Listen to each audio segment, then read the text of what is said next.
এই দেশটা আমাদের, এই দেশটা 18 কোটি মানুষের।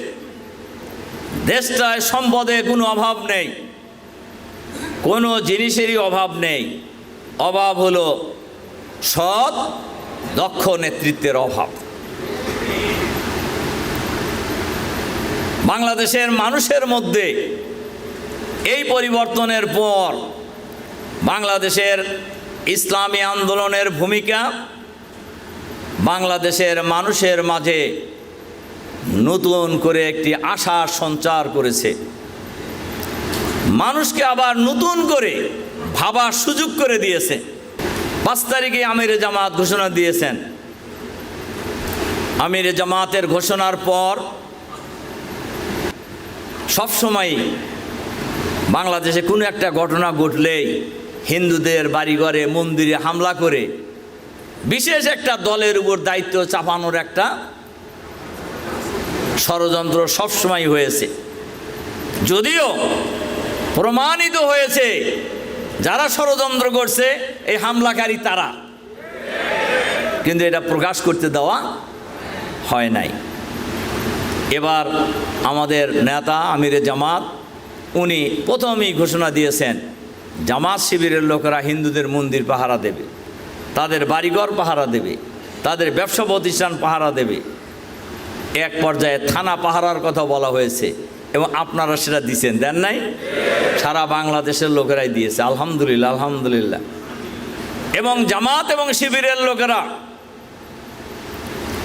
কোথাও চাঁদাবাজির সাথে জড়িত হয় নাই, কোথাও দখলদারিত্বের সাথে জড়িত হয় নাই, হওয়ার প্রশ্নও আসে না। তার কারণ আমরা আমাদের কর্মীদেরকে সেই ট্রেনিং দেই নেই, বরঞ্চ আমাদের সবসময় স্ট্যান্ড চাঁদাবাজির বিরুদ্ধে, সন্ত্রাসের বিরুদ্ধে, দখলদারির বিরুদ্ধে, এবং এটা থাকতেই হবে। সম্মানিত ভাইয়ের আমার, এই মহানগরীকে আমরা ইসলামের মহানগরী বানাবো ইনশাআল্লাহ ইনশাআল্লাহ ইনশাআল্লাহ।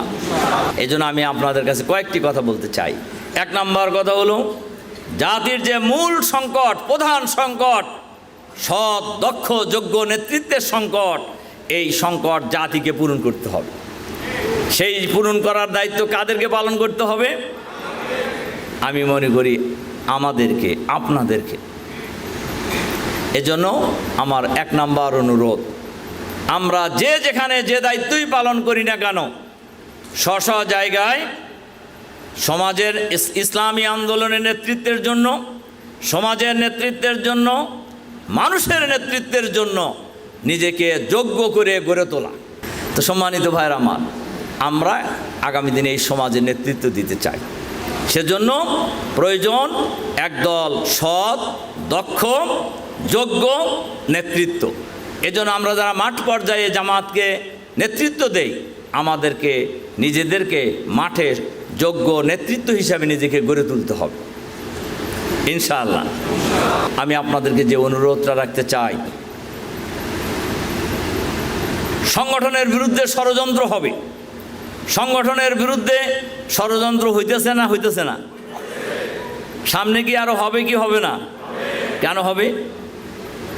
ইসলামী আন্দোলনের ইতিহাস হলো, ইসলামী আন্দোলন যখন বেশি দুর্বল থাকে তখন এক ধরনের ষড়যন্ত্র থাকে। ইসলামী আন্দোলন যখন ধীরে ধীরে শক্তিশালী হতে থাকে, শক্তি থেকে আরো শক্তিশালী হতে থাকে, যখন ইসলামী আন্দোলনকে বিজয়ের দিকে নিয়ে যায়, তখন ইসলামী আন্দোলনের বিরুদ্ধে ষড়যন্ত্রের মাত্রা তখন চতুর্দিক থেকে বৃদ্ধি পেতে থাকে। এখন এটা কিছু হইতেছে না? বলেন হইতেছে কি না? সামনে কি বাড়বে না কমবে? বাড়বে। কারণ বাড়লে কি আমরা কি ঘাবড়ায় যাব? ষড়যন্ত্র মোকাবেলার দায়িত্ব কার? আমরা হলো ওনার প্রতিনিধি, আমরা কাজ করে যাব।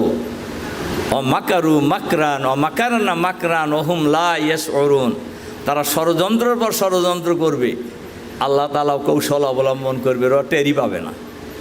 আমরা যে আমাদের স্বপ্ন বাংলাদেশকে একটি ইসলামী কল্যাণ রাষ্ট্রে পরিণত করা, সেই স্বপ্ন বাস্তবায়নের চূড়ান্ত আন্দোলনে ঢাকা মহানগরী উত্তর ঐতিহাসিক ভূমিকা পালন করবেন ইনশাআল্লাহ।